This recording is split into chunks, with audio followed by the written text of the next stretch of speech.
So I just want to clarify in terms of the question of life after death. So of course, it says in the Torah, "Aniya b'makom echad v'ashir b'makom acher." Torah, what we know about a subject, let's say even if it's about Shabbos, it's poor in one place and rich in another. The way we have our information in Yiddishkeit, in Judaism, is that the Torah will give you, let's say, a word here, a word there, and then you have to collect the whole picture and make a picture out of the whole thing. And the truth is, even what we know will be limited because there's an infinite amount to know.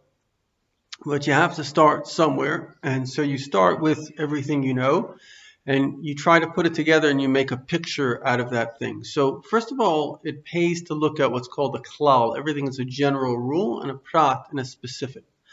So if I understand the general concept of heaven, and conversely, unfortunately, God forbid, hell, the general concept is a system of reward. And you wouldn't call it punishment because God doesn't need to punish people. He doesn't get angry at people. But rather, in order to achieve what's called a miruk, a cleansing. So effectively, let's begin with what is the reward. Once we understand what the reward is, we can understand why there are certain punishments that have to happen in order to get the reward. So the ultimate reward in Gan Eden, which obviously we believe in the coming of the Mashiach, a resurrection, so everything comes down to this world, but in fact the ultimate reward for any human being, even in this world, is the understanding of Chassidus. Because anybody who's really tasted Chassidus, as the Rebbe Rashab said, if the Bali Taiv, if those people that were chasing pleasures would feel the great pleasure of Chassidus, they would abandon all their pleasures and run to Chassidus. Anybody that understands a little bit, anybody that has a feel for wisdom, for spirituality, for a feel for amazing ideas, that person, obviously what makes a person special, the fact that I can taste steak, a dog can taste the difference between a good steak or a bad steak too, doesn't make me special. But the fact that I can be amazed, right? A dog can be amazed. It can be amazed by a concept which is, let's say, all-encompassing. It shows us a purpose of life. It shows us how much greater we are than we realize, what we can accomplish by a mitzvah. So these sense of amazement, that is the greatest pleasure and reward. Now, there's a story that a wagon driver, he once had in the back of his wagon a hidden tzaddik. And unfortunately they were attacked, and he fought off these bandits, and thank God the bandits left, but he unfortunately died of his wounds. So he gets up to heaven. So they wanted to reward him. He saved the hidden tzaddik, but they didn't know what to do with this guy. Why? Because he had no appreciation for Chassidus. He had no appreciation for the deeper insights to the Torah. So they put him in a fantasy world. Till this very day, he gets, just like where you are in a dream world, he gets the best fares. He's living the great life. He's the best wagon driver that exists, because that was his life. So they gave him a fantasy reality, and he's a happy camper. Obviously, our goal is to live in the real world and not to live in a fantasy. And the real world is to be there. The Baal Shem Tov teaches Torah, to go to his Farbringen. There's somebody, unfortunately, he was murdered, and his mother was inconsolable, and the Rebbe said something to console her. The Rebbe said that the son is right now by the Shver in having a Farbringen. It was by the previous Rebbe at a Farbringen. Certainly we know the people that died al Kiddush Hashem, died for the sanctification of God's name because they were Jews, they were murdered. They go straight to the highest levels. So the point is that to get to those levels, a person has to have a schus. So this world is a world of atzmos, where anything can happen. A person in 1 second can transform himself, become a tzaddik gomer, completely righteous from one decision. I decide to go on this path, and even if a person sinned his whole life, like Elazar ben Dadoy, he sinned his whole life, and the the last hour before he died, he realized what a sinner he was. He started crying to God, please save me, whatever. Eventually, his soul expired from his tremendous remorse. And it says, lucky is the person who buys heaven in 1 hour. So in other words, tshuva, in this world, everything can switch. But in that world, everything is like exact. It's like you're coming into the palace.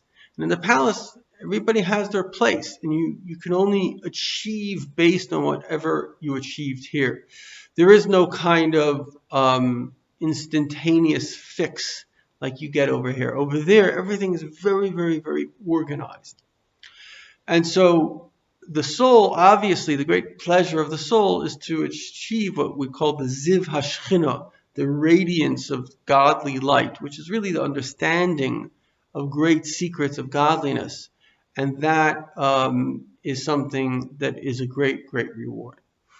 Now, Torah and mitzvahs are very, very, very important. Why? Because it says, Ashrei mi shebolakan v'talmud biyad. Fortunate is he who comes here, and his Talmud is in his hands. Once the angel of death wanted to take one of the Rosh Yeshivas, one of the great, whether it was Amoraim in the olden days, he says, give me another 30 days. I want to review the Talmud, because it says, Ashrei mi shebolakan v'talmud biyad. Why? Because whatever you study down here, let's say halacha, over there you understand it in its deepest secret. It says Moshe Rabbeinu every hour goes higher and higher in heaven, and he learns deeper secrets why a mitzvah exists. So every hour he's going 3,300 years, every hour, and learning deeper secrets. So this is a great pleasure. Furthermore, the mitzvahs are called levushim. Mitzvahs are called garments. Just like you need a garment if you're going to go out on a hot day or cold day, the garment's going to protect you. You need a garment. Every mitzvah we do, and this is going to be very important, I'll describe why this is important later.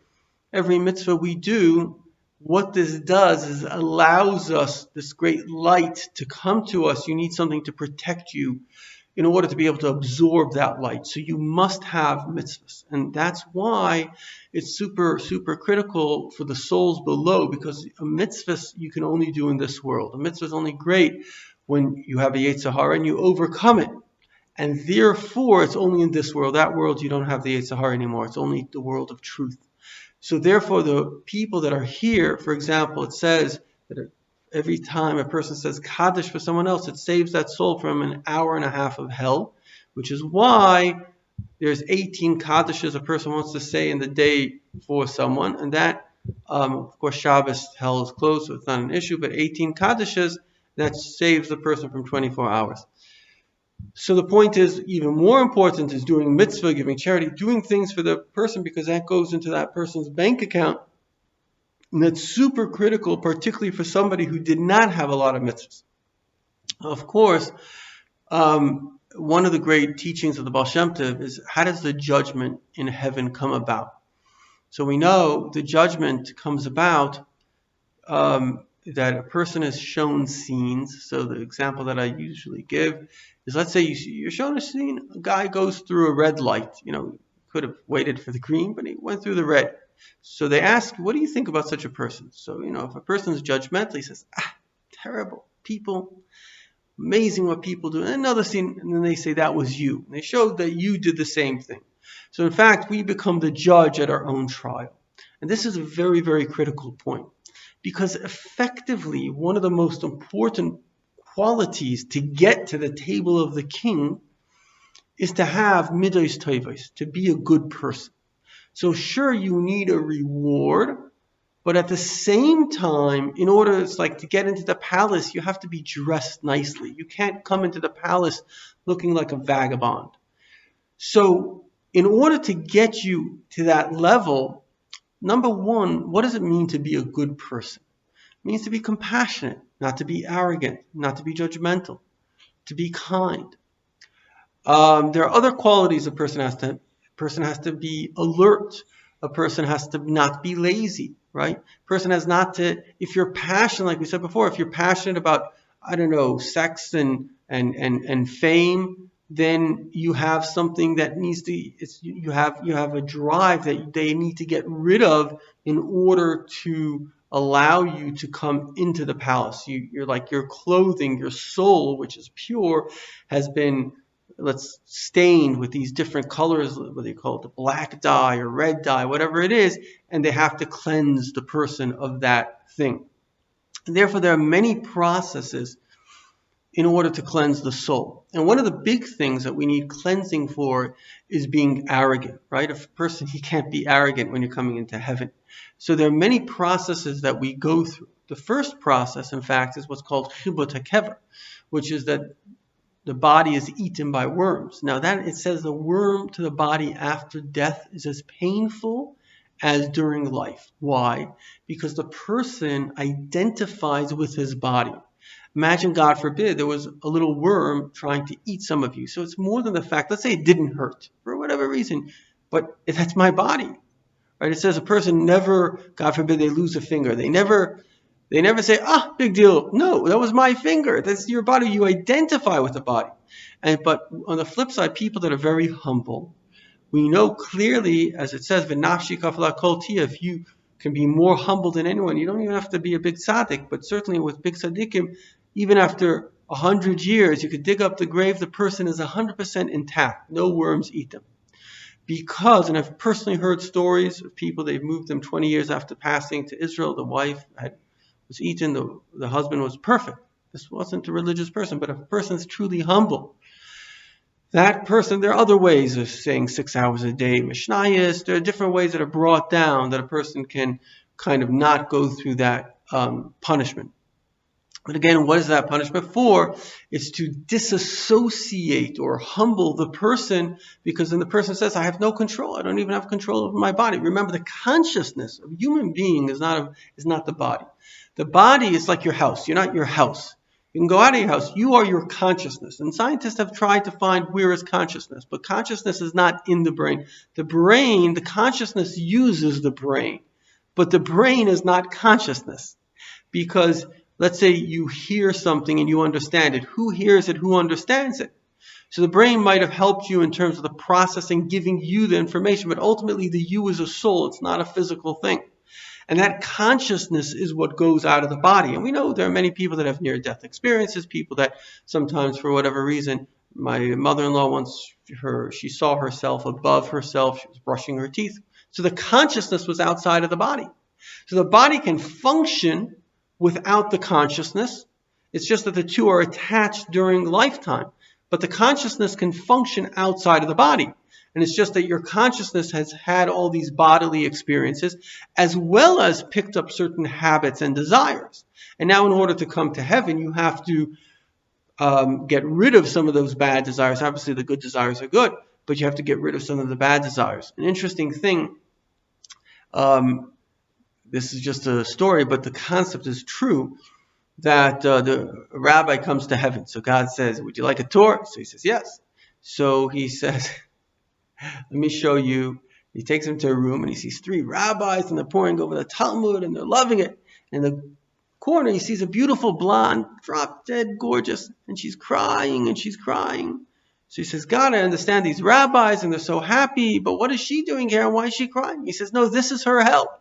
In other words, a hell can be to put somebody in a place that they don't have any appreciation for.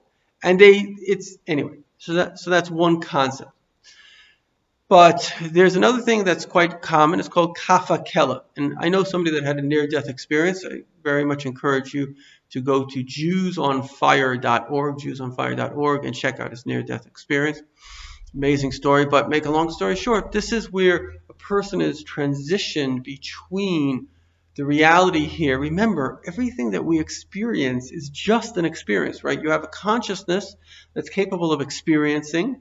But where you are, let's say you go into your nighttime, you go into a dream, you have a whole other realm of experience. So God can create any realm of experience. There's no issue whatsoever.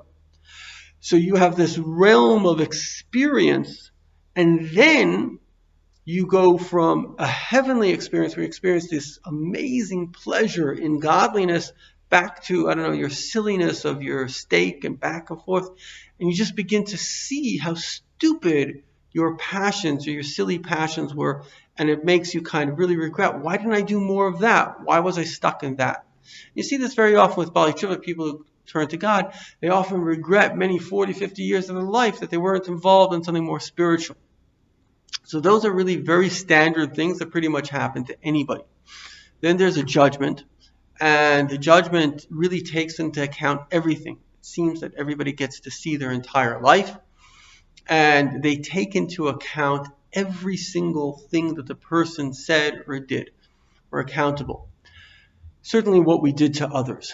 And then there's a balance of everything that happened to us. This famous story of a person who had a limp, was wondering why did God make him limp. And basically he came to, this was in Sfas, I forgot who it was, but he came to the rabbi's class. And as he comes to the rabbi's class, he thought he'd wait till after the rabbi finishes and ask the rabbi. But he falls asleep. He doesn't have, somehow great tiredness comes over him and he falls asleep.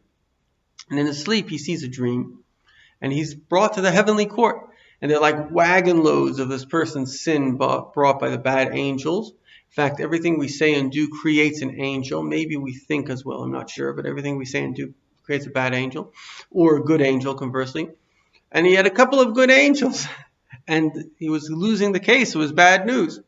And then suddenly the good angel says, but he had a limp. And they wiped out all these sins because he already had all this pain on earth and he was allowed to go into heaven.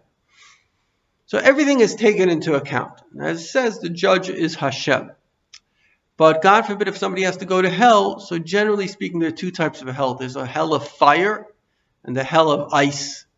What is the hell of fire? So let's say I was very passionate, I don't know, about sex, or there was some kind of passion that was a negative passion. And I need to get rid of that desire from within me because my soul has attached itself to this desire, and that desire has to go before it can come to the palace.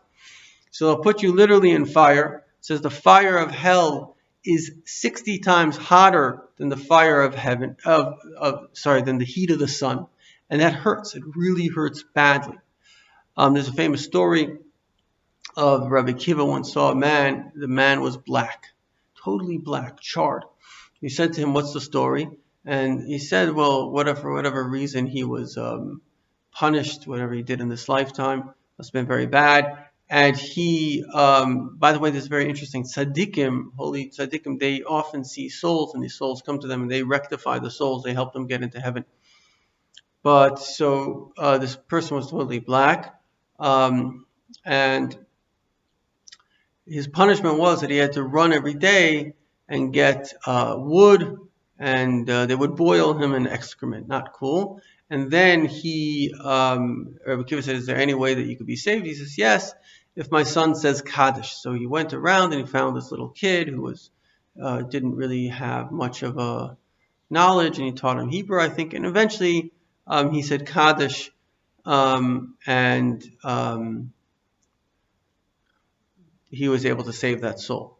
Anyway, so the point is just to describe that these punishments are very, very real. Now, we say that there's no more than 11 months of punishment. What's very interesting also is that getting into hell is a good thing.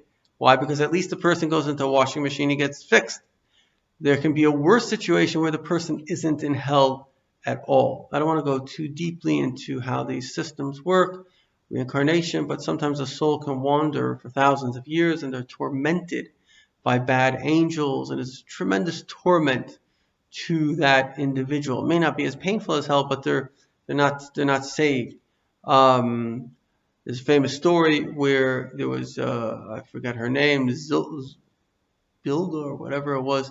Anyways, she was a Jewish woman that she married a Greek general basically, and he was part of the army that came and conquered the Holy Temple.